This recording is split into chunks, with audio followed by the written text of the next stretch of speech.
अस्सलाम वालेकुम गाइस, कैसे हैं आप? उम्मीद है खैरियत के साथ होंगे। आज आपकी बाजी आपके लेके आई एक मज़ेदार सा पिज़्ज़ा जो हम घर में तैयार करेंगे।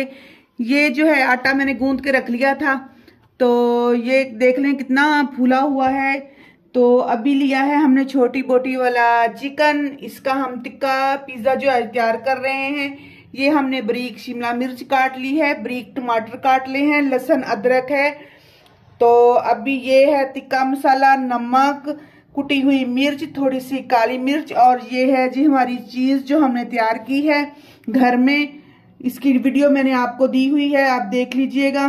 और ये हमने घर में ही सॉस तैयार कर रहे हैं। इसमें हमने डाली है कुटी हुई मिर्च, नमक और काली मिर्च। ये जो है ना पिज़्ज़ा सॉस, इसको घर में ही तैयार कर लेंगे। और ये है थोड़ी सी दही जो हमें ना टिक्का बनाने में काम आएगी। चलते हैं।